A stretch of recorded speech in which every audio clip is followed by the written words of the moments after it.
नमस्कार, आप देख रहे हैं नेक्स्ट 9 लाइव और मैं हूं आपके साथ अंकिता मिश्रा। आकांक्षा दुबे मामले में लगातार कई चौंकाने वाले खुलासे हो रहे हैं और अब आकांक्षा दुबे का मामला जितना सीधा नजर आ रहा था उतना ही पेचीदा होता जा रहा है। दरअसल ये मामला इसीलिए पेचीदा हो रहा है क्योंकि एक और पोस्टमार्टम रिपोर्ट की जो बात कर रहे हैं, उसकी रिपोर्ट जो असली अब आई है उस पर सवालिया निशान खड़े हो रहे हैं कि पिछली रिपोर्ट जो आई थी क्या उसमें खामियां रह गई थी। जो अब दावे किए जा रहे हैं, चोट के निशान मिलने के जो दावे किए जा रहे हैं उसमें कितनी सच्चाई है, और अगर चोट के निशान मिले गए तो पोस्टमार्टम रिपोर्ट में इसका जिक्र पहले क्यों नहीं किया गया। लेकिन यहाँ पर हम बात करेंगे पोस्टमार्टम रिपोर्ट से ही जुड़े एक बयान पर। यह बयान दिया है आकांक्षा दुबे की दोस्त ने। अब ये दोस्त कौन है इस बात पर भी बताते हैं आपको कि ये जो दोस्त है वो मुंबई की दोस्त है, जहां आकांक्षा उनकी फैमिली रहा करती थी। उसी के करीब में एक आर्टिस्ट का एक बयान सामने आ रहा है। सोशल मीडिया पर एक टीवी चैनल को इंटरव्यू देते हुए उन्होंने अपनी बात कही है। इन आर्टिस्ट का नाम नेहा है। नेहा ने जो भी खुलासे किए वो अपने आप में चौंकाने वाले हैं। पोस्टमार्टम रिपोर्ट जो अभी आई है जिसमें चोट का जिक्र किया गया है कि जो आकांक्षा दुबे के शरीर पर चोट के निशान मिले हैं, उस पर लेकर के जब उनसे बात की गई तो जो उन्होंने बयान दिया वो ये दर्शाता है कि समर सिंह पर जो कुछ भी आरोप आकांक्षा के माता पिता ने लगाए हैं, परिवार वाले जो आरोप लगा रहे हैं वो सर्वथा सही है। और शायद इसी का डर है समर सिंह को, समर सिंह के भाई को और समर सिंह के मैनेजर को। इसलिए ये तीनों लोग जो है वो अब पुलिस की गिरफ्तारी से बाहर हैं, और ना केवल पुलिस की गिरफ्तारी से बाहर है बल्कि इनका देश में कहीं भी अता पता नहीं है। ऐसे में पुलिस क्या इनको गिरफ्तार कर पाएगी? फिलहाल आपको उस बयान के बारे में बताते हैं जो आकांक्षा की मुंबई वाली दोस्त ने दिया है। दरअसल आकांक्षा की दोस्त जिनका नाम नेहा है, उनसे जब बातचीत की गई, उनसे पूछा गया कि क्या आकांक्षा दुबे ने कभी अपनी ज़िंदगी के बारे में, अपनी निजी ज़िंदगी के बारे में कुछ खुलासे किए, कोई बात बताई हो, कोई डिप्रेशन की बात बताई हो, तो उसको स्वीकार करते हुए नेहा ने साफ कहा कि आकांक्षा लंबे समय से डिप्रेस्ड चल रही थी। आकांक्षा यूँ तो अपनी निजी ज़िंदगी के बारे में खुल करके किसी से भी बात नहीं किया करती थी, लेकिन जितनी उनसे बात की वो खौफनाक है, वो दर्दनाक है और समर सिंह के बारे में काफ़ी ज़्यादा चौंकाने वाली है। दरअसल नेहा ने साफ कहा कि समर सिंह का जो बर्ताव था वो काफ़ी आक्रामक था, वो काफ़ी जल्दी गुस्सा हो जाता था, और साथ ही मारपीट की बात पर जब उनसे सवाल पूछे गए तो मारपीट का भी जिक्र खुद नेहा ने किया। नेहा ने साफ कहा कि आकांक्षा दुबे के साथ मारपीट होती थी, जिसकी जो बात आकांक्षा ने खुद अपनी दोस्त को बताया था। इतना ही नहीं, आकांक्षा दुबे अपनी फैमिली से भी इसीलिए नहीं मिला करती थी कि फैमिली को इस बारे में कोई शक हो।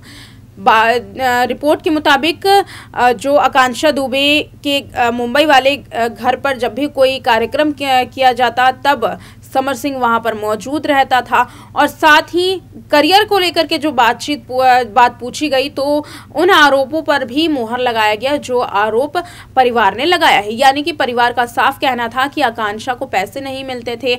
आकांक्षा जितना काम करती थी, करोड़ों का आकांक्षा ने काम किया था, लेकिन समर सिंह उसे पैसे नहीं दिया करता था। इस पर जब नेहा से सवाल पूछा गया तो नेहा ने भी साफ कहा कि आकांक्षा को पैसे नहीं मिलते थे, लेकिन आकांक्षा पैसे समर सिंह से मंगवाती थी। वो जितने पैसे मंगवाती उतने ही उसे मिलते, लेकिन अपनी जो कमाई है उस कमाई का पूरा हिस्सा समर सिंह आकांक्षा को नहीं दिया करता। यानी कि ये जो आरोप है, ये जो बयान है वो अपने आप में बड़ा है और कहीं ना कहीं आकांक्षा दुबे के मामले में एक बड़ा खुलासा करने वाला है। इस बीच आपको बता दें कि मैनेजर को लेकर के जो बात सामने आई है, मैनेजर भी अब पुलिस की गिरफ्तारी से बाहर है। ऐसे में पुलिस की एक बार फिर से बड़ी लापरवाही देखने के लिए मिल रही है। अब तक केवल समर सिंह नदारत था, संजय सिंह नदारत था, लेकिन अब इसमें मैनेजर का भी नाम सामने आ रहा है।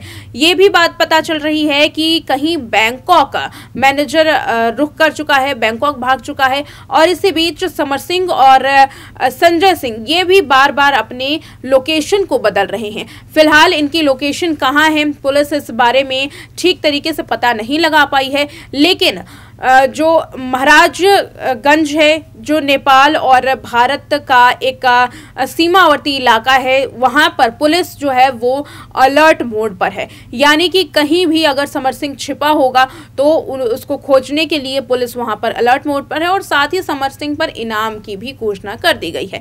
लेकिन यह सवाल खड़ा होता है कि आखिर समर सिंह जब गिरफ्तारी से बाहर था, संजय सिंह जब गिरफ्तारी से बाहर था, तो 10 दिन बाद भी आखिर मैनेजर कैसे पुलिस की गिरफ्तारी से बाहर हो चुका, क्यों मैनेजर को पुलिस ने गिरफ्तार नहीं किया। और साथ ही चौंकाने वाली बात यह भी है कि आकांक्षा के मामले में जो 17 मिनट तक होटल रूम में जो शख्स मौजूद था, संदीप सिंह नाम का शख्स, उससे पुलिस ने पूछताछ तो कर ली है, लेकिन पुलिस ने पूछताछ करने के बाद छोड़ दिया। साथ ही पुलिस ये भी बताने से कतरा रही है कि आखिर पूछताछ में क्या हुआ और संदीप सिंह ने क्या बयान दिया है। यानी कि वो जो 17 मिनट का राज है, कहीं ना कहीं पुलिस उसे दबाने की कोशिश कर रही है और कहीं ना कहीं इस पूरे मामले में जानबूझ करके लापरवाहियां जो हैं वो की जा रही हैं। इसका मतलब अब समर सिंह, संजय सिंह और मैनेजर, इन तीनों को ही किसी ना किसी का साथ मिल रहा है। लोगों का अनुमान तो ये भी कह रहा है कि आकांक्षा के मामले में इनका सहयोग कोई और नहीं बल्कि पुलिस के ही कुछ चुनिंदा लोग कर रहे हैं।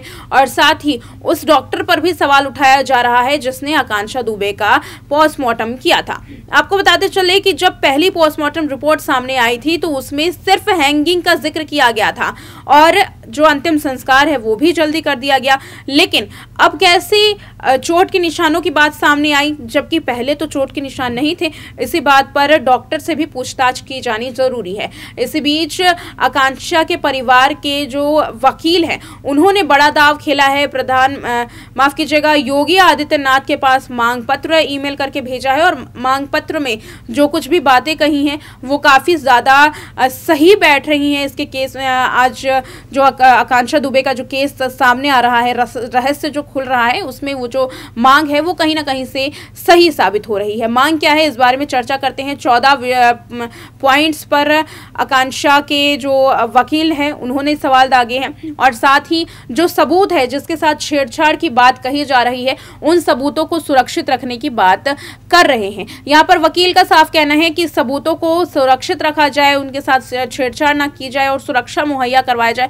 साथ ही सीबीआई जांच की तो लगातार मांग की ही जा रही है और नार्को टेस्ट का भी यहां पर नाम सामने आ रहा है। नार्को टेस्ट का नाम इसलिए सामने आ रहा है क्योंकि होटल के कर्मचारी हो या फिर होटल के मालिक, ये तमाम लोग वो शख्स है जिन्होंने आकांक्षा को आखिरी बार जिंदा देखा था और ये लोग अब कुछ ना कुछ जो बयान है वो बदल रहे हैं। पहले होटल के मालिक ने बयान बदला, यही वजह है कि अब जो वकील है उन्होंने दाव खेला है, नार्को टेस्ट की बात की है। लेकिन अब तक के केस में जो देखा जा रहा है, नार्को टेस्ट अमूमन जल्दबाजी में नहीं करती। पुलिस को भी उस नार्को टेस्ट करने के लिए एक लंबे प्रोसेस से गुजरना पड़ता है। ऐसे में वो पुलिस जो अभी तक सबूत नहीं ढूंढ पा रही है वो आखिर नार्को टेस्ट कैसे करवा पाएगी। फिलहाल जल्द ही इस पूरे मामले में अब राजनीतिक रोटियां जो हैं वो सेकी जानी शुरू हो जाएगी, क्योंकि अब लगातार जैसे सांसदों के बयान सामने आ रहे हैं